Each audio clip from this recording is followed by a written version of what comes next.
Hello guys, welcome back to Raja tech channel. இன்னைக்கு நம்ம சேனலில் எதை பற்றி பார்க்க போகிறோம் அப்படின்னு பார்த்தீங்கன்னா, யூடியூப் சீரிஸில் இந்த ஒரு வீடியோவில் வந்து பார்த்தீங்கன்னா யூடியூப் மானிட்டைசேஷனுடைய ரெக்யர்மெண்ட் எல்லாருக்குமே தெரியும். ஆனால் அது வந்து குறிப்பிட்ட ஒரு பீரியடுக்குள்ளே நம்ம வந்து கம்ப்ளீட் பண்ணணும். அதாவது பார்த்தீங்கன்னா ப்ரீவியஸ் 1 இயர்க்குள்ளே கம்ப்ளீட் பண்ணணும். இந்த 1 இயர் அப்படிங்கிறது தான் நிறைய பேருக்கு நிறைய சந்தேகங்கள் இருக்குது.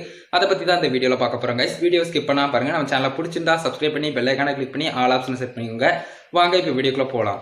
கைஸ், ஃபர்ஸ்ட் வந்து பார்த்தீங்கன்னா உங்கள் இமெயில் ஐடி என்ன, நீங்கள் சேனல் ஆரம்பிச்சதாக இருந்தாலும் சரி, ஜஸ்ட் நீங்கள் ஆரம்பித்து ஒரு வீடியோ அப்லோட் பண்ணிவிட்டு அதுக்கப்புறம் ரொம்ப நாள் கழிச்சு, அதாவது ரொம்ப வருஷம் கழிச்சு கூட சொல்லலாம், அந்த மாதிரி நீங்கள் வீடியோ அப்லோட் பண்ணும்போதும் கூட நிறைய பேர் கேட்குறாங்க. அதாவது பார்த்தீங்கன்னா நான் வந்து இமெயில் ஐடியில் சேனல் ஓப்பன் பண்ணி எத்தனையோ நாள் ஆச்சு, இப்போ வந்து நான் அதே இமெயில் ஐடியில் அதே சேனல் வந்து ஓப்பன் பண்ணி அதே மாதிரி வீடியோஸ் எப்பவும் போல் போட்டால் எனக்கு வந்து மானிட்டைசேஷன் கிடைக்குமா அப்படிங்கிற மாதிரி கேட்காங்க. கண்டிப்பாக வந்து உங்களுக்கு கிடைக்கும். பட் வந்து நீங்கள் வந்து 1 இயர்க்குள்ளே கம்ப்ளீட் பண்ணணும். அதுதான் உங்களுடைய டார்கெட் அப்படின்னு சொல்லலாம். அதே மாதிரி வந்து பார்த்தீங்கன்னா நிறைய பேர் 1 இயர்க்குள்ளே கம்ப்ளீட் பண்ணலன்னா என்ன ஆகும், என்னுடைய சேனலுக்கு எதுவும் ஆபத்து வருமா அப்படின்னு கேட்குறீங்க. அந்த மாதிரி எதுவுமே வராது. உங்களுடைய சேனல் வந்து அப்படியே தான் இருக்கும்.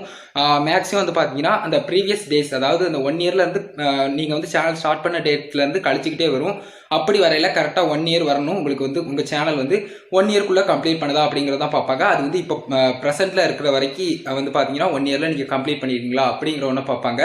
கரெக்டாக சொல்ல போனோம்னா நீங்கள் வந்து இதுக்கு முன்னாடி கரெக்டாக 1 வருஷம் இன்னையிலேருந்து இப்போ 1 வருஷத்துக்குள்ள நீங்கள் கம்ப்ளீட் பண்ணிருங்களா அப்படிங்கிற ஒரு இதானே தவிர்த்து நீங்கள் எப்போனாலும் ஸ்டார்ட் பண்ணியிருந்தீங்க சேனலை, அதுக்கப்புறம் எப்போனாலும் நீங்கள் வீடியோ போட்டிருந்தீங்க அப்படிங்கிறதுனால அது எல்லாத்தையும் சேர்த்தாப்புல உங்களுக்கு வந்து மானிட்டைசேஷன் கிடைக்குமான்னு கேட்டால் கிடைக்காது. அந்த ப்ரீவியஸ் 1 இயர் மட்டும்தான் வந்து பார்த்தீங்கன்னா உங்களுக்கு கணக்கில் சேரும் அப்படின்னு சொல்லலாம். இதை சிம்பிளாக எப்படி சொல்கிறது அப்படின்னு கேட்டிங்கன்னா, அதாவது யூடியூப் ஸ்டுடியோக்குள்ளே ஓப்பன் பண்ணிட்டு போனீங்கன்னா அதில் வந்து மானிட்டைசேஷன் பேஜ் இருக்கும். அந்த மானிட்டைசேஷன் பேஜை கிளிக் பண்ணிங்கன்னா அதில் வந்து உங்களுக்கு வந்து 1 இயரில் நீங்கள் எவ்வளோ கம்ப்ளீட் பண்ணியிருக்கீங்க அப்படிங்கிற மாதிரி காட்டும். இதுவே நீங்கள் வந்து கொஞ்சம் சேனல் ஸ்டார்ட் பண்ணி 1 இயருக்கு மேலே ஆக ஆரம்பிச்சிருச்சுன்னா ப்ரீவியஸ் டேஸ்லாம் கழிச்சு வாட்ச் ஹவர்ஸ் வந்து போக ஆரம்பிச்சிடும். அதுக்கு முன்னாடி இருந்த பாப்புலர் அப்லோட்ஸ் கூட, பாப்புலரான உங்களுடைய வீடியோஸில் இருந்த வாட்ச் ஹவர்ஸ் கூட மொத்தமாக வந்து பார்த்தீங்கன்னா டிக்ரீஸ் ஆகிரும் அப்படின்னு சொல்லலாம். ஏன்னு பார்த்தீங்கன்னா அது வந்து 1 இயருக்கு முன்னாடி உள்ளது. அதுவே 1 இயருக்கு அப்புறம் நீங்கள் அப்லோட் பண்ணியிருந்தீங்க, இப்போ ரீசெண்டாக உள்ளது ஒன்று வந்து வைரல் ஆயிடுச்சு என் வீடியோ, அது வந்து வாட்ச் ஹவர்ஸ் வந்து நிறைய கொண்டு வந்துட்டுன்னு சொன்னால் அது வந்து உங்களுக்கு வந்து ஆட் ஆகும். இந்த 1 இயர்க்குள்ளே இருக்கிறது இந்த மாதிரி தான் வந்து பார்த்தீங்கன்னா கணக்கில் எடுக்கப்படுது. மேக்ஸிமம் வந்து பார்த்தீங்கன்னா யூடியூப்ல இருக்கக்கூடிய மானிட்டைசேஷன் செக்ஷனில் போய் நீங்கள் பார்த்தீங்கன்னா இதுக்கு எந்தவித குழப்பமும் இல்லாமல் நீங்கள் தெளிவாக ஒரு ஆன்சர் வந்து பார்த்துடலாம். கண்டிப்பாக நான் சொன்னதில் புரியலனாலும் அந்த மானிட்டைசேஷன் பேஜில் நீங்கள் போய் பார்த்தீங்கன்னா நிறைய பேருக்கு புரிஞ்சுக்கணும். அதாவது இந்த மானிட்டைசேஷனில் எப்போ 4000 ஹவர்ஸ் அதுக்கப்புறம் 1000 சப்ஸ்கிரைபர்ஸ் வருதோ அப்போ நீங்கள் எப்போனாலும் அப்ளை பண்ணிக்கலாம் அப்படிங்கிற ஒரு விஷயத்தை மட்டும் சொல்லிக்கிறேன்.